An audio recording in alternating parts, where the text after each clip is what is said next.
Tersenyumlah wahai orang beriman, bahagiakan hati sesama saudara. Hidup itu indah kalau bersama dalam jamaah, mawaddah fil qurba, fatabassama di wajahmu, cerminan sifat Rahman Rahim. Tersenyumlah, berbahagialah, berkasih sayanglah dalam pengorbanan. Jangan tampakkan wajah kemiskinan, wajah kebodohan, jauhkan kemalasan. Jangan hinakan dirimu dengan uang, karena engkau makhluk sempurna di mata Allah. Oke, ini menjadi menarik syairnya. Mungkin ini juga menjadi jawaban ketika pertanyaannya, mengapa berhijrah harus berhenti menjadi ASN? Jangan hinakan dirimu dengan uang. Tapi kenapa persoalannya? Ada apa dengan di positioning di ASN atau di PNS saat itu sehingga akhirnya kalau hijrah memang harus keluar? Jadi apapun pada dasarnya baik. Jadi seorang ASN juga baik. Cuman tadi hidup adalah pilihan. Saya merasa lebih enjoy kalau memilih dunia dakwah. Dan itu saya berdoa, waktu saya haji saya berdoa, ya Allah berikan petunjuk untuk saya bisa memutuskan terus PNS atau saya harus berdakwah nih. Dan isinya dalam hati itu terasa kuat untuk berdakwah. Jadi saya diskusi sama istri setuju. Udah. Kalau pendukung Perdana Menteri sudah oke, tinggal jalan. Walaupun yang lain belum setuju, yang penting Perdana Menteri udah setuju. Jadi bisa berjuang bersama. Bisa berjuang bersama. Pertanyaannya, tabungannya udah banyak ya Ali ya. Kalau kehutannya kan cair. Soalnya kan tetap hidup tuh kan harus berlanjut, ya kan, dengan berhenti menjadi ASN ada sesuatu yang secara rutin memang harus berhenti. Tapi apakah memang ada usaha lain? Karena Allah mengatakan wa may yattaqillaha yaj'al lahu makhraja wa yarzuqhu min haitsu la yahtasib. Barang siapa yang bertakwa kepada Allah, Allah kasih makhraja, jalan keluarnya. Wa yarzuqhu min haitsu la yahtasib, dan rezeki itu datang dari mana-mana aja kata Allah. Datang dari mana-mana aja. Dan saya merasakan itu semua, bahwa dengan menjadi seorang motivator Quran mungkin lebih tepat ya, itu rezekinya yang nggak pernah kering, nggak banyak tapi nggak pernah kering dia. Artinya sedikit berkah itu berkah. Secukupnya ya. Iya. Seseorang kadang-kadang begitu berhitung, ada ketakutan karena ada pemenuhan kebutuhan, kalkulating dan lain sebagainya gitu ya, Wi. Sebetulnya apakah boleh seperti itu? Ya Allah mengatakan, yang menjelaskan bahwa yang membuat rasa takut itu adalah iblis. Setan itu yang menakut-nakuti dengan kemiskinan. Setan menakut-nakuti kita dengan kemiskinan. Ayo, jangan kamu menjadi orang yang jujur nanti miskin. Itu kerjaan setan, membuat kita takut. Nah, kita menerima, jangan takut. Selama kita dekat sama Allah, yakin rezeki akan datang dari mana saja. Dan rezeki yang berkah, secukupnya pas ya. Nah, insya Allah yang dibutuhkan bukan soal banyaknya, tapi soal cukupnya. Kita mau ke Jakarta, cukup tiket pesawatnya. Mau beli mobil baru, cukup uangnya. Nah, cukup lebih tepat daripada cukup, betul. Cukup. Tetapi secara manusiawinya, kadang kan pandangan-pandangan manusiawi agak berbeda dengan pandangan yang tadi memang sudah sedemikian yakinnya yang dilakukan oleh Abi dan istri terutama. Apakah pernah berada pada kondisi ketika ini sudah meninggalkan ASN, betul bahwa ada rezeki yang cukup, tapi pernahkah misalkan, aduh betul-betul nggak ada sama sekali yang masuk, dan bagaimana Abi menyikapi? Iya, tadi lagunya jangan tampakkan wajah kemiskinan.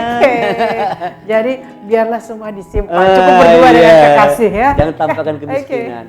Ada Quran mengatakan orang beriman itu orang lain menyangka bahwa dia orang kaya. Surah Al-Baqarah ayat 200. 80, 200. Jadi pantang minta-minta dong ya? Jangan minta-minta. Tidak boleh, orang beriman tidak boleh minta-minta. Jadi minta sama Allah, Minta sama didatangkan Allah aja. sendiri ya? Jangan tampakkan wajah. Tapi pernah nggak punya uang sama sekali? Jangan tampakkan wajah. Enggak, ini hanya sebagai sharing. Artinya Iya. pernahkah tidak punya uang sama sekali dan dengan munajatnya Abi dan istri ternyata Allah mengirimkan rezeki. Adakah pernah kondisi seperti itu? Pasang surut ya. Oke. Pernah kita mengalami hal yang demikian. Tapi tadi dikatakan tidak boleh ada yang tahu. Oke. Cukup berdua saja. Jangan sampai orang tua tahu, keluarga tahu. Menangis nggak, Bi? Istri kan, oh ya kita kan ibu-ibu ya biasa gitu loh, mungkin pusing dan lain sebagainya. Ya, tangis-tangis bahagia. Jadi dari situ kita bisa banyak belajar ya, bahwa itu hidup apa namanya, apa tujuan hidup kita di muka bumi ini. Baru kita mengerti setelah kita betul-betul bergantung kepada Allah. Oke. Ini sebagai pembelajaran. Iya. Satu saja kisah yang ingin saya dengar. Ini kan real life dan betul-betul menjadi harapannya bisa menjadi ibrah untuk orang lain. Kondisi tersulit apa yang pernah Abi rasakan? Kan Allah itu tidak akan menempatkan seseorang itu kalau tidak diuji ya. Iya. Sebagai kesayangannya itu nggak mungkin nggak diuji nih. Iya, Kondisi tersulit apa yang pernah Abi temui? Walaupun Abi mengatakan jangan tampakkan, tetapi ini hanya untuk mengambil ibrah untuk orang lain. Jadi Kondisi seperti itu dan bagaimana Abi mengatasinya? anak saya nomor 2 pernah sakit. Ini cerita true story. Waktu itu Ramadan, saya lagi ke program itikaf 10 hari di satu tempat, di satu masjid itikaf. Tiba-tiba anak masuk rumah sakit ini. Dan itu istri nyuruh pulang, ayo sakit keras, ayo bang cepat pulang bang, anak ini sakit keras, nanti abang nyesal kalau nggak pulang. Itu pertarungan batin saya, antara pulang melihat anak sakit atau terus menyelesaikan itikaf yang tinggal 3 hari lagi. Jadi saya putuskan, semua teman-teman nyuruh pulang semua. Pulang aja Bang Firdaus, pulang. Biasa teman-teman manggil abang gitu kan. Cuma saya tetap bertahan, tidak. Aku, ya Allah, karena sudah tekan kontrak dengan Allah, bahasanya tidak akan pulang sebelum selesai itikaf. Jadi selesai itikaf baru pulang. Itu anak kata dokter tidak mungkin lagi ada harapan hidup. Sakit apa waktu itu? Pneumonia, ada penumpukan darah di paru-paru, lalu sempat sudah seperti hilang ya, orang anggap sudah nggak ada lagi. Tapi mungkin karena saya nggak pulang, karena berdoa itu dia diselamatkan oleh Allah.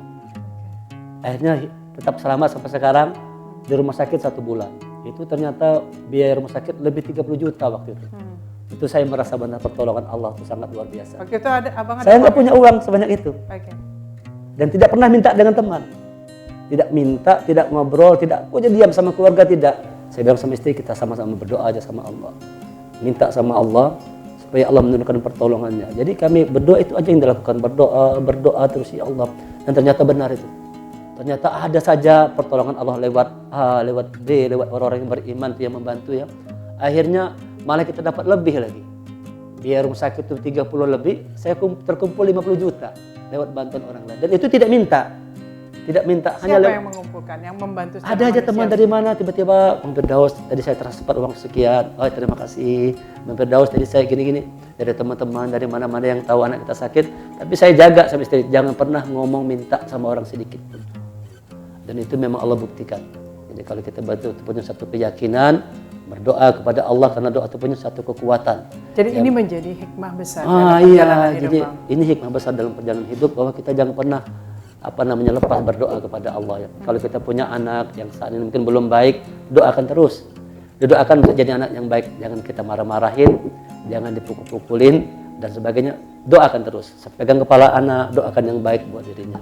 Ini pelajaran buat orang tua, juga buat anak-anak milenial, jangan pernah putus dari doa. Kita boleh kehilangan apapun, tapi jangan sampai kehilangan doa. Oke.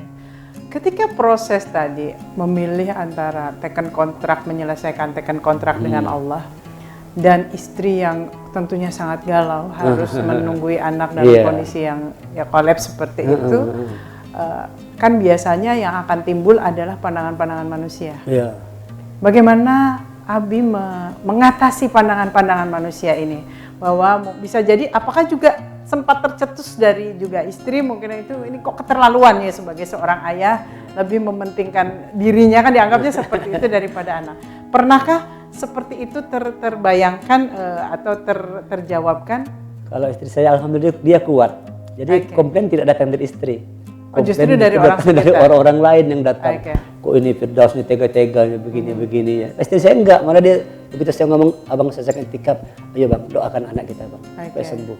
Gitu. Artinya memang sudah menjadi tim yang kompak ya, Nah, perlu pasangan yang kompak. Ya, yang satu visi Satu visi. Ibarat perahu kan kalau satu tujuan cepat nyampainya. Tapi kalau satu ke hulu, satu ke hilir kan bisa tenggelam. Ya. Perahunya pecah ya. Pecah perahunya karena karang. Oke, putra punya berapa? Putra putri ada? Saya punya 4 anak. 4 anak. Laki-laki 3, 1 perempuan. 3 perempuan. Apakah keempatnya ini juga hafiz Quran? Ya, alhamdulillah semuanya menghafal Quran. Oh, menghafal Quran ya, dan walaupun belum selesai tapi semua insya Allah menghafal Quran semua. Karena kami di rumah punya tahfiz, dan di rumah sendiri juga jadi dibuat, tidak hanya di sekolahan, di rumah pribadi kita tuh ada juga sore-sore anak-anak menghafal Quran. Nah, anak kita ikutkan juga. Ikutkan di situ. Jadi suasananya sudah dibentuk seperti itu ya. Dan untuk menghafal perlu atmosferik ya. Kalau ingin menghafal Quran, buat suasana Quran. Nanti insya Allah hafal Quran. Oke, baik. Tadi ada kehidupan, ada pandangan-pandangan manusia. Abi sudah memilih jalannya sendiri. Sekarang bagaimana tadi selain di Qur'annya dengan mengajarkan kembali, di dakwahnya, apakah juga melakukan ceramah-ceramah juga atau memang khusus hanya untuk sebagai guru atau pengajar atau motivator Quran? Tapi kayaknya ditahan dulu. kita masih akan kembali, masih membedah kisah hidup dari seorang Abi Firdaus. Sobat, belajarlah melihat, gunakan benar 2 matamu. Jangan melihat sekilas saja, nanti kau akan terpedaya. Lihat asal usulnya, agar cerdas dan terbuka. Lihatlah di kedalaman hati, temukan fungsi dan maknanya.